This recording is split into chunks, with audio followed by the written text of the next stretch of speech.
Es ist eng umlagert, der neue Contura. Da steht er jetzt, ja. Luxus pur, und wir haben den Chef von Euramobil da. Wenn Sie sich mal kurz vorstellen. Ja, mein Name ist Holger Siebert. Ich bin Geschäftsführer von Euramobil und Trigano Haus hier in Deutschland. Und wir sind der Hersteller dieses Fahrzeuges. Mercedes-Benz, ja, auch innen ist jetzt Luxus pur. Das heißt, Sie haben das Cockpit komplett erneuert. Das kam sehr entgegen. Das Ganze ist jetzt Pkw-like, fährt sich wie ein Pkw, oder? Ja, das kann man wirklich sagen. Das ist halt Mercedes-Komfort. Was die E-Klasse beim Pkw ist, das ist der Sprinter beim Reisemobil.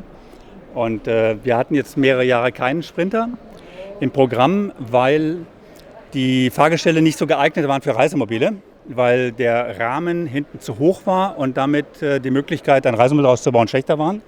Dieses Fahrzeug, das sieht man jetzt nicht so, ist ein Fronttriebler, ist kein Hecktriebler Mercedes, sondern ist ein Fahrzeug mit Vorderradantrieb, wo, das kann ich mal hier andeuten, hier ungefähr, mal zur Seite, ja, hier hinter dem Fahrerhaus der Rahmen abgeschnitten ist.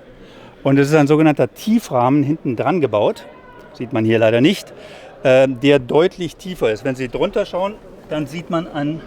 Ja, ich sehe es. Sehen Sie es? Ja. Und dieses Fahrzeug ist damit vom Rahmen her ungefähr gut fast 25 cm tiefer. Das ist auch ein Breitspurfahrwerk, weil die Aufbauten ja in der Regel, bei uns zumindest, 2,30 Meter breit sind. Das heißt, wenn Sie ein normales Fahrgestell haben von einem Mercedes Sprinter oder auch Fiat Ducato, dann wirken die Räder, als ob sie ganz weit innen stehen. Und hier ist die Spurbreite breiter als bei dem normalen Fahrzeug und damit ist das Ganze besser proportioniert und auch die Radkästen stehen weiter außen. Das heißt, der nutzbare Raum innen drin ist auch größer. Ja, also hier hat Mercedes jetzt zum ersten Mal, seit ungefähr 2 Jahren gibt es das, ein Fahrzeug gemacht, was für die Reisemobilbranche passt. Bisher war Fiat eigentlich der dominante Partner in der Branche, weil die Fahrzeuge für unsere Anwendung besser geeignet waren. Ja, es ist so, dass der Werterhalt natürlich Wahnsinn ist beim Sprinter. Das heißt, die Fahrzeuge sind unglaublich gesucht. Jetzt nichts gegen Fiat, gar keine Frage. Aber das ist ein Auto, das sieht man überall. Mit so einem Mercedes-Benz macht man eine gute Figur. Ja, das ist definitiv so. Mercedes ist nach wie vor Image. Ja, es gibt auch gewisse Features, gerade im Bereich der Sicherheitsfeatures, die es nur gibt bei Mercedes, die es nicht gibt bei Fiat. Ob der Werterhalt genauso groß ist, das wird man sehen. Es ist ja noch relativ neu. Aber ich kann Ihnen sagen, der Werterhalt bei Reisemobilen ist generell sehr hoch. Ja, also Reisemobile haben eine viel geringere Wertverlust, als das PKWs haben. Ja, also Sie haben noch ein Auto, was nach 10 Jahren immer noch mehr als die Hälfte des Neuwagenwertes hat. Ja, wichtig ist, dass auch die Dinge, die man nicht sieht, ordentlich verbaut worden sind. Das Schöne ist ja, das geht alles magnetisch, das heißt, ich kann es einfach abnehmen. Also hier, das ist einfach ein Schutz. Diesen Schutz, den machen Sie hier vor, dass das geschützt ist das ist mit Magneten, richtig, vollkommen richtig, sagt das fest, dass wenn Sie zum Beispiel Fahrräder haben oder Bierkisten oder was auch immer, wenn irgendwie beim Fahren was passieren sollte, dass jetzt nicht die Elektrik, die doch anfällig sein kann, dadurch belastet ist. Ich lege das mal runter.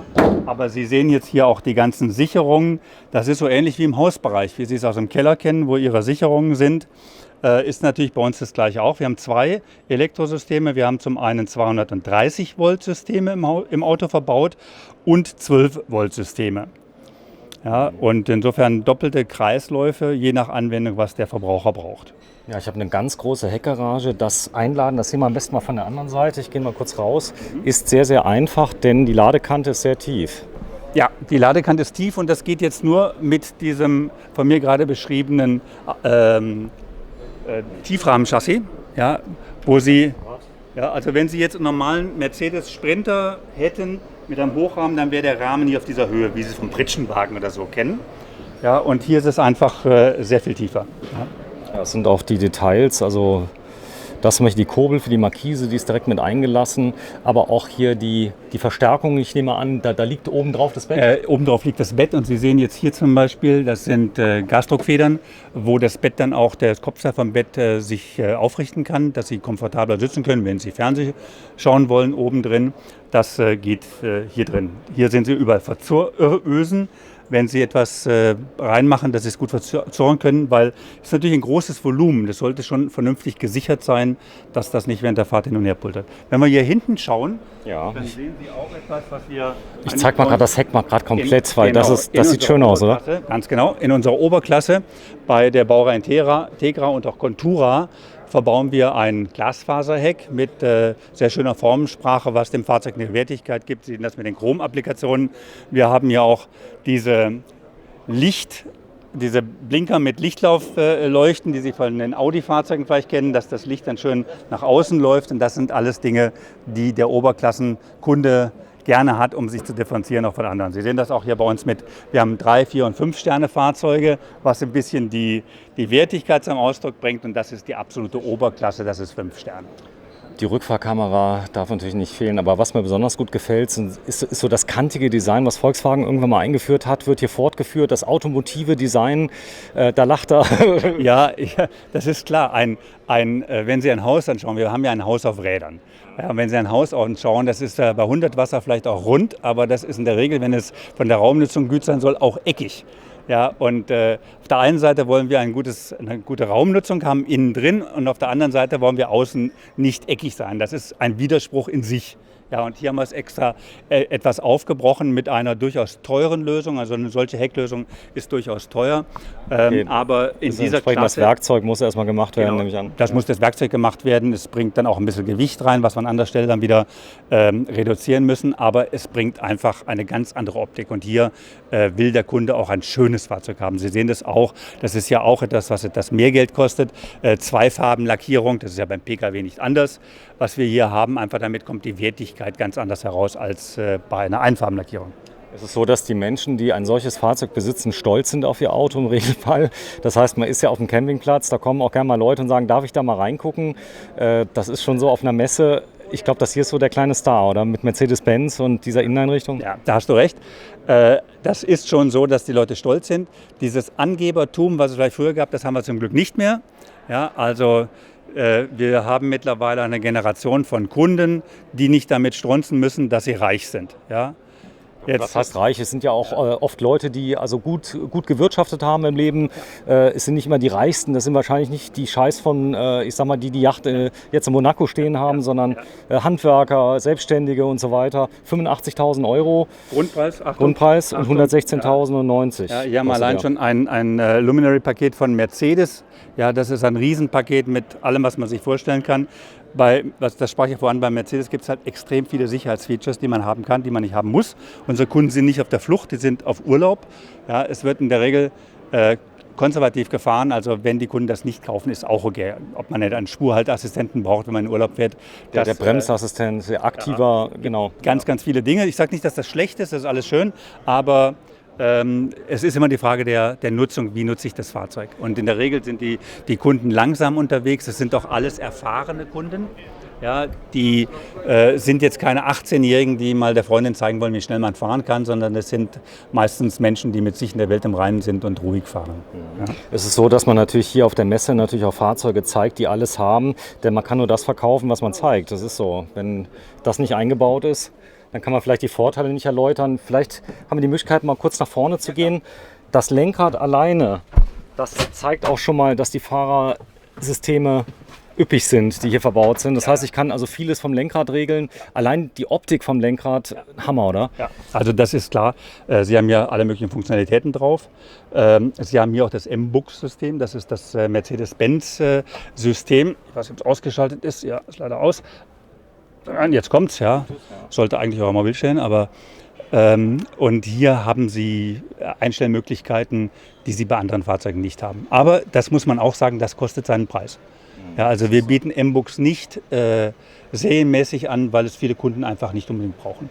Ja. Das ist so, aber es ist schön, das ist ja noch nicht so lange am Markt und die Kunden fragen wirklich danach. Gibt es auch mittlerweile einen ganz großen LKWs, Actros und Co. am M-Bux mit drin.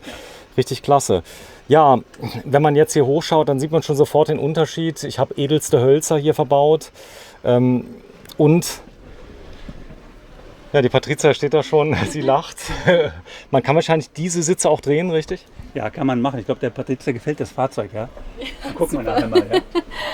Ja, das kann man natürlich drehen, die Sitze. Anders hier bei uns. Ich muss dazu sagen, wir drehen gerade mit dem Holger. Der Holger ist Chef von Euramobil. Man muss nicht jede Schraube an jedem Fahrzeug kennen. Außerdem sind viele Sachen gesperrt auf der Messe, aber das geht. Das ist richtig, aber hier haben wir es geschafft, hier das rumzudrehen. Das ist ja schon ganz wichtig. Ja? Also das heißt, wir können hier den Sitz nutzen, auch hier für den Lebensraum. Man kann den Sitz hoch machen, runter machen, kann zum Tisch fahren und das machen. Aber wenn wir hier ist das ein teilintegriertes Fahrzeug, das heißt, das Fahrerhaus ist zum Teil integriert in den Wohnraum. Und da sieht man zum Beispiel, wo wir uns bei Euramobil Mühe geben, was einen Unterschied macht zu anderen. Sie sehen hier diese Verformung. Ja, bei einem normalen Mercedes Sprinter oder bei den meisten Wettbewerbern ist hier Abschluss. Das ist nicht weggeschnitten, das geht in einem durch gerade. Und wir haben sehr aufwendig, das ist ein Rimteil hier, ein sehr hochwertiges Teil, sehr teuer auch, muss ich sagen. Wenn man hier aufsteht, dann haut man mit dem Kopf hier dran, wenn man das nicht weggezogen hat. Und bei uns ist das extra eingezogen, um einfach einen komfortableren Aufstehen und einen Gang in den Wohnraum hier zu machen. Also hier sieht man, alles, was wir hier gemacht haben, ist hochwertig an diesem Fahrzeug, passend zum Mercedes-Benz Fahrgestell. Ja. Die Stauräume, die wir haben, gehen in einem durch, optisch von dem Wohnraum bis in das Fahrerhaus nach vorne. Ja, und Sie sehen, wir haben hier jede Menge Stauräume dabei. Jetzt müssen Sie mir fragen, wo hier der Fernseher integriert ist. Also hier ist der Fernseher integriert, sehen Sie gerade, den können Sie rausziehen, dann drehen. Das ist auch unterschiedlich je nach Grundriss, je nachdem, wo Sie sitzen. Teilweise kann auch der Kunde entscheiden, wo er das gerne haben möchte. Ich zeige mal gerade das Detail. Das ist ein 32 Zoll Fernseher, der normalerweise gar nicht reinging, ja. Und also allein das zu erfinden, dass man den drehen kann, ist natürlich ein Hammer. Ja, den ziehen das habe ich noch nie gesehen, dass da. Ja, sehen Sie mal hier, lernen Sie bei einiges bei uns, ja. Die Kunst besteht halt darin, da Sie in der Regel ja nicht liegend schauen, sondern das Ding schon nicht hochkant, sondern quer sein sollte. Aber quer, halt, das halt sehr viel Platz wegnimmt, haben wir das hier entwickelt mit dem Drehmechanismus, um diese Form ordentlich unterzubekommen und trotzdem eine vernünftige Größe hinzubekommen. Also das hier reicht aus, um es aus der Sitzgruppe zu sehen. Fernseher sehen wir, ich weiß nicht, wie es bei diesem Fahrzeug ist, auch häufig noch mal einen zweiten im Schlafzimmer. Ja, dann kann einer die Sportschau gucken, der andere kann Lindenstraße gibt es nicht mehr, habe ich gehört, ja, oder den Bergdoktor gucken. Ja, also da kann dann jeder was machen. So, stark ist natürlich die Küche, die Arbeitsplatte, sehr hochwertig. Die ist super. Das ist ein hochwertiges Material, Mineralstoff. Ja, also Korean ist ja häufig so ein Begriff von Dupont. Das ist jetzt nicht von Dupont, das ist dementsprechend auch anders. Ja, auch mit einer Vergrößerung. Achso, hier habe ich noch eine Möglichkeit zur Ablage. Das ist eine Vergrößerungsmöglichkeit, also Sie können jetzt hier was abstellen, weil man will auch hier natürlich ein kurzes Auto haben, aber möglichst viel Platz in der Küche. Ja, also insofern können Sie es hier verlängern. Und dann ein ganz tolles Feature, Sie haben jetzt hier den Wasserhahn. Das hatte ich mal gesehen im Designmuseum in der Zeche Zollverein in Essen. Das fand ich eine tolle Sache und das haben wir hier auch. Also es ist kein Wackelgerät, also Klapp irgendwas, sondern ein richtig, richtig hochwertiger Wasserhahn, mit dem ich vernünftig spülen kann und arbeiten kann. Aber wenn ich dann fertig bin mit Kochen und will mich gemütlich hinsetzen und ein Buch lesen und ein Glas Wein trinken, mache ich das zu und das Ganze sieht sauber aus und sieht nicht mehr so nach Arbeitsküche aus. Ich zeige mal gerade das Ganze von etwas weiter weg, weil die Leute ja doch den Raumeindruck mal gewinnen möchten. Fahrzeuglänge von dem Fahrzeug? Ungefähr? Wenn Sie aufs Grundriss gucken, 7,40 Meter. 7,40 Meter. So. Also ja, nageln Sie mich nicht fest, mache ich nicht fest auf einen halben Zentimeter. Ja? Ich zeige mal gerade so kleine Details wie dieser Tisch, den man auch halb benutzen kann, was sehr schön ist. Das kann ich auch mal machen. So, das heißt, jetzt ist er nutzbar. Jetzt ist er nutzbar und ich kann den Tisch auch so gestalten. Nicht mal was unter, das ist nicht verlängert irgendwie. So. Und jetzt habe ich einen großen Tisch, wo ich von beiden Seiten vernünftig dran sitzen kann. Diese Konstellation des Wohnraumes nennt man Face-to-Face, also Gesicht gegenüber Gesicht. Man sitzt sich gegenüber, hat den Vorteil, dass es ein sehr offenes Raumgefühl gibt. Wirklich offen. Also sehr, schön. sehr offen. Also sehr, sehr schön sind auch die Polster. Ihr macht die Polster selber? Nein, die lassen wir machen von spezialisierten Firmen, die genau diese Polster machen. Wenn ich mal ganz kurz so ein Detail mal sehen darf an dem Polster, wie da die Naht, der Rahmen gemacht ist. Die Nähte, das ist Leder. Ja, das ist echt Leder. Und das ist schon was Ordentliches. Ne? Also, aber was der Hammer ist, jetzt muss ich mal gucken, ob jetzt in diesem Auto drin ist. Jawohl. Da. Dieses Fahrzeug, dieses Fahrzeug, muss man mal gucken vorher. Ja. Er liebt sein Auto, das merke ich schon. Ja, Da ja. ist ein Sitz. Ist aber ein ich Sitz kenne drin. nicht alle. Ja. Ja. Diese Fahrzeuge hier, warum ist das relativ aufwendig, bieten bei Umbau jetzt einen kompletten, gucken so, einen kompletten, jetzt nicht mich festnageln, das hier hin, ja, einen kompletten Beifahrersitz. Da ist den Gurt, habe ich jetzt nicht rausgezogen, doch da ist er. Das heißt, ich kann mich jetzt hier hinsetzen und kann während der Fahrt ordentlich in Fahrtrichtung sitzend mit einem Dreipunktgurt gesichert draußen, wenn wir mehr vorbeifahren, die Segelboote sehen. Ganz genau. Und Das heißt- ist halt wichtig, der Kunde fährt in der Regel zu zweit in diesen Fahrzeugen. Aber wenn er zu viert fährt, da drüben ist genau das Gleiche möglich, sitzen die Leute nicht irgendwo weit hinten oder entgegen der Fahrtrichtung, sondern in Fahrtrichtung mit einem guten Sichtfeld nach außen und nach vorne und haben Reiseerlebnisse. Ich bin begeistert. Also wenn man das von außen sieht, man muss die Fahrzeuge auch von innen anschauen und sich die Zeit nehmen. Langt denn die Zeit, die 9 Tage auf der Messe? Es gibt Leute, die sind die kompletten 9 Tage hier, schauen sich alles an? Das glaube ich jetzt nicht dieses Jahr. Es gibt schon viele Kunden, die bleiben mehrere Tage hier. Ja, aber ich glaube, nach 9 Tagen haben die auch die Nase voll. Also hier stehen über 1000 Fahrzeuge auf den ganzen Messeständen. Das ist ja 70.000, 80.000 Quadratmeter hier Messe. Und irgendwann reicht es den Kunden. Und uns ist auch ganz lieb, wenn am Ende des Tages die Kunden eins von uns kaufen. Das ist nämlich auch ein Problem. So die Qual der Wahl ist das ganz große Thema. Da habt ihr Spezialisten, die erstmal rauskriegen, was wollen die Kunden überhaupt. Ja, man muss sich ja irgendwann auch mal entscheiden. Und jetzt Frage an Patricia. Das ist gar nicht so einfach. Jetzt bist du hier in einem Mercedes-Benz. Ja, das heißt, das klingt ja schon mal gut. Und dann noch mit diesen ganzen Features. Die Küche hier, das ist wirklich schick vom Feinsten. Ja, hatte schon Angst, dass du mich jetzt fragst. Und welches wird's jetzt? Ich könnte mich nämlich, wie gesagt, nicht entscheiden. Das ist schön. Also das Design ist schon sehr schick. Also mit der Arbeitsplatte oben drauf. Ja, sehr schick. Eine sehr glatte Fläche. Also man merkt, dass das hier sehr hochwertig verarbeitet wurde. Auch dieses Holzdesign in einer Glanzversion sehr, sehr schick. Aber es geht noch weiter, es kommt noch viel schlimmer. Ach, Töpfe und Co. Ja. Es geht alles. Ja, denn das Thema Längsbetten, ja, das ist, glaube ich, unglaublich gefragt, ja, dass die Leute so schlafen möchten wie im Hotel, so ein bisschen. Und das erfüllt das Fahrzeug. Ja. Also die Kunden wollen in der Regel in Deutschland Einzelbetten haben. Jetzt gucken wir uns den Kühlschrank an, glaube ich. Und dann gehen wir gleich weiter zum Bett. Ja, Er hat den gerade entdeckt. Ja. Großer Kühlschrank. Das ist übrigens der gleiche, den ich habe in meinem Fahrzeug. Ja. Der ist gut. klasse. Ja, der kühlt. Er tut seinen Job und er geht automatisch.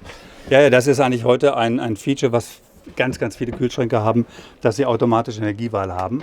Das heißt, wenn ich fahre, läuft das über 12 Volt über den Generator des Autos, also über die Lichtmaschine. Und wenn ich stehe, dann läuft das über 230 Volt, wenn ich einen Anschluss habe. Und ansonsten läuft es über Gas. Und das ist die effizienteste Art, Energie zu sparen beim Reisemobil. So, und jetzt wollen wir da, wo du gerade hin wolltest, schon ins Schlafzimmer. Starkes, man kann sich komplett vereinzeln, eine Doppeltür quasi. Ja, genau, also wir können, wenn wir beiden uns jetzt zurückziehen wollten, keine Angst, ja, dann würden wir hier zumachen. Und du würdest gar nichts mitkriegen, ja? Ja. Oh, das ist mir recht. Ja, Die genau. Praktikantin darf auch alles testen. Und hier sieht man sehr schön das Farbspiel. Ihr habt dort Licht eingebaut, das ist kein Problem, das ist alles zugelassen. Ja, natürlich. Also die Autos, die sind ja alle, die wir bauen, homologiert. Das heißt, wir haben das Recht, selber Fahrzeuge zum Verkehr zuzulassen. Aber dafür haben wir einmal eine Abnahme gemacht, die wir gewissermaßen sogar selber machen, wenn wir besondere Dinge einbauen, wie zum Beispiel gerade den Sitz, den ich gezeigt habe, dann müssen dort auch Crashtests und Versuche gemacht werden. Das wird dann von Prüforganisationen bestätigt und danach haben wir das Recht, regelmäßig unser Fahrzeug selbst zuzulassen. Voraussetzung ist natürlich, dass wir ein zertifiziertes System haben, ein ISO-System, das haben wir ja auch, und die sogenannte COP machen, Conformity of Production, das ist auch da kommt auch dann immer eine Prüfstelle bei uns ins Haus, die darauf achtet, dass wir unsere Prozesse in der Produktion auch genauso haben, wie wir sie beschrieben haben. Ja, das wird natürlich nicht gehen, wenn wir Prozesse dann ganz anders machen würden. Also das heißt, ihr seid Fahrzeughersteller quasi. Wir sind Hersteller. Wir sind ein richtiger Hersteller in dem Sinn wie jetzt Volkswagen.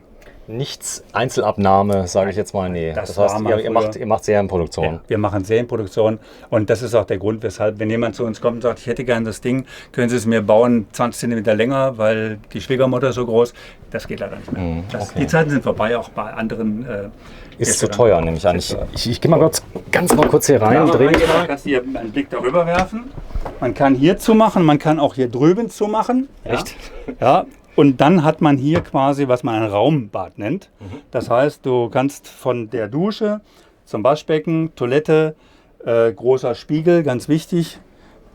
Ich sage immer für die Damen, aber für die Herren auch, die sind genauso eitel. Viel Licht auch wichtig, dass man sich wohlfühlt, weil die Reisemobilisten sind ja nicht so wie die im Trainingsanzug da rumschlappen. Ne? Da wird gefehlt. Es gibt viele Leute, mache ich auch, wir machen viel Städtetourismus, wo man dann abends noch in die Oper gehen kann. Das schick ist. Okay, das heißt, ich brauche auch einen Kleiderschrank, einen ordentlichen, der ist hier drin. Ich habe gerade meine Jacke reingelegt, ja. Da ist die alte Fußbodenheizung. Da ist die Wasserausdehnung der alten Fußbodenheizung, ist klar. Das ist eine Warmwasserheizung, es gibt Luftheizung. Hier im Auto ist eine Wasserheizung verbaut. Das ist wie zu Hause. Und da braucht man natürlich auch, wie auch daheim, im Keller hat man ein Ausdehnungsgefäß. Und das ist das Ausdehnungsgefäß, weil natürlich, wenn es warm wird, sich das Ganze mehr ausdehnt. So ist das. Aber da gibt es eine Einweisung, das wird alles genau beschrieben. Ich glaube, die Handbücher werden mitgeliefert. Das ist auch nochmal ein kleiner Turm. Man kommt so Stück für Stück rein dann, glaube ich, oder? Wenn man so ein Reisemobil hat. Also man sollte schon durchlesen. Wir haben Bedienungsanleitungen wie im Pkw. Mittlerweile ist ja Teil des Produktes. Das heißt, wir sind verpflichtet, das auch immer akkurat zu machen in allen Sprachen. Das machen wir natürlich auch. Und da ist eigentlich alles erklärt drin. Und wenn nicht, dann kann man gerne beim Händler fragen. Oder wir haben in Sprendlingen auch ein Reisemobilforum, eine Ausstellungshalle, wo wir über 50 Fahrzeuge drin stehen haben, wo wir Schulungen machen, Trainings, Kundenevents. Da ist jeder gerne willkommen und da geben wir auch Unterstützung dafür. Ja, es ist unglaublich heimelig hier drin. Das heißt, also man hat ein sehr warmes Gefühl, nur warme Farben, warmes Licht. Ja, also ja, das ist richtig. Das ist immer der Kontrast zwischen kaltem Licht, was vielleicht ein bisschen heller macht für manche Anwendungen, und dem warmen Licht. Wir bevorzugen in diesem Bereich, im Schlafbereich, warmes Licht, weil einfach die Leute sich wohler fühlen. Ne? Nee, irgendwo haben wir Lichten, die ja so ausgehen. Das ist nicht so schlimm. Aber wenn dann diese Ambientebeleuchtung ist, die können Sie auch teilweise in unterschiedlichen Farben steuern. Also es gibt ja nichts, was es nicht gibt. Und dann wird das Ganze gemütlich. Hier drüben. Fernseher. Ja, zeigt sie gerade einen Fernseher, ja, den Sie, kann man hochmachen, dass nicht die Füße direkt davor sind, wo man dann auch aus dem Bett Fernsehen gucken kann. Also kann man immer dran über diskutieren, ist das notwendig, ist das nicht notwendig. Die Kunden kaufen es, also die Kunden wollen es haben und der Kunde ist König. Der Kunde ist König. Hier unten ist noch ein großes Fach. Jetzt wird es ein bisschen eng, aber vielleicht geht's. Ja, klar. Wir haben hier Fächer, das sind teilweise Hängemöglichkeiten, wo wir noch... Jetzt mal reinhalten, das heißt hier habe ich einen weiteren Kleiderschrank quasi. Ja, ganz genau. Ah ja, eine Stange ist auch drin. Ja, eine Stange ist drin, weil... Und hier noch Fächer. Wichtig ist ja, dass die Kunden was hängen können. Ja? Also keiner will ein zerknittertes Kleid haben. Ja? Das ist ja nicht so das Wahre. So, jetzt gehen wir mal am besten aus. Ich gehe mal stark. Ich bin ganz begeistert. Das heißt ein Raumkonzept. So, jetzt hast du schon verlaufen im Auto, ja? Ja. Wenn man jetzt hier sieht, also, und du hast das erste Mal hier das Cockpit gesehen, oben mit diesem Formteil, was da drin ist. Ja. Das sieht so aus wie ein Flugzeug so ein bisschen, oder? Ein Cockpit. Ja, ganz genau. Das ist auch die Wertigkeit eines Flugzeuges, ganz genau. Das ist wirklich so. Also es sieht aus, als wäre es irgendwie Cessna oder so irgendwas. Ja, mit den Sitzen und den Weiß. Man braucht keine Angst zu haben, wenn man so eine Jeans hat, die blau ist und so weiter. Das Material ist sehr, sehr strapazierfähig, richtig? Ja, also da achten wir natürlich schon drauf. Hier in der Regel sind es 2 Personen, die mit einem solchen Auto wegfahren, aber die nehmen auch mal Großeltern, die Enkelkinder mit, und da kommt es schon vor, dass die Schokolade verschmiert wird. Und das müssen wir natürlich auch berücksichtigen dabei, dass die Stoffe auch gut zu reinigen sind. Da ist natürlich eine Pflegeanleitung dabei, nehme ich an. Pflegeanleitung ist dabei, wir testen auch die Stoffe. Das heißt, dann wird bei Leder gibt es bestimmte Tests, bei Stoffen gibt es Scheuertouren, damit es nicht durchgesessen ist oder die Farbe ableicht. Das sind alles Dinge. Wir versprechen dem Kunden ja ein gutes Auto. Der zahlt ja auch gutes Geld dafür, und dann wollen wir auch, dass er lange Spaß hat an dem Fahrzeug. Sehr schön. So, gehen wir noch mal kurz raus, denn die Schlange wird immer größer. Die Leute möchten ins Auto rein. Hier ist der Contura CT 766 EF. Ich nehme an, Kraftstoff ist Diesel. Diesel, ja. So, und da sieht man auch, also es sind wirklich viele Extras mit eingebaut. Und ein Soundsystem ist mit drin. Ich glaube, das ist auch ganz wichtig. Wenn ich jetzt Fernsehen schaue, da kann ich dann den Ton richtig genießen. Ja, das ist jetzt wiederum Geschmackssache, weil es gibt halt Leute, die legen sehr viel Wert darauf und sind bereit, für hochwertige Lautsprecher und Verstärker viel Geld auszugeben. Dann machen wir das rein. Aber wie du vorher sagtest, auf einer Messe will man ja zeigen, was man kann. Und das machen wir hier. Das muss nicht 116.000 Euro kosten, das kann auch 100.000 Euro kosten. Dafür kriegt man auch ein schönes Auto. Genau, wir schauen mal ganz kurz nochmal hier rein. Das wäre dann praktisch der Arbeitsplatz des zukünftigen Eigners dieses Luxusmobils. Man kann schon sagen Luxusmobil, ne? Es ist ein Luxusmobil, definitiv ein schöner Arbeitsplatz. Ja, ja, sehr schön. Ja. Im neuen Mercedes-Benz mit Frontantrieb. Heute viel gelernt, Tiefrahmen und Co. Ja, ich habe gesehen, auch in Amerika, die haben ja auch einen Sprinter, der da ist. Ja, da explodiert das Ganze und ein sehr, sehr beliebtes Fahrzeug. Wie ist die Nachfrage nach dem Fahrzeug? Die ist gut. Die ist gut. Es ist natürlich ein Fahrzeug in der Klasse, wird nicht so stark nachgefragt wie ein Teilintegriert in der 60.000 oder 70.000 Euro Klasse, aber wir sind weitgehend ausverkauft bis zum nächsten Sommer mit diesen Fahrzeugen. Also die Nachfrage ist so groß, dass wir kaum hinterherkommen. Das ist ein Problem, aber das ist ein unglaublich positives Problem. Der Caravansalon 2020 mit dem 2021er Modell 766 EF. Wir sind am Stand von Euramobil. Ja, und Holger, ich danke dir ganz herzlich. Ja. Ich bin ganz... Ach, das da oben ist ja auch ein Hammer. Die Optik oben von dem Aufbau. Das hast du gar nicht gesehen gerade. Habe ich gar nicht gesehen. Wenn man von innen rausschaut, das Ganze heißt Skydome bei uns. Dann hast du zwei hintereinander liegende Glasdächer. Plexiglas ist es, aber durchsichtig wie Glas. Und man liegt da drin Licht. Und oben sieht man den Sternenhimmel. Ja, sehr schön. Also schöner geht's gar nicht. So, und das waren die letzten Worte von Holger. Danke, tschüss.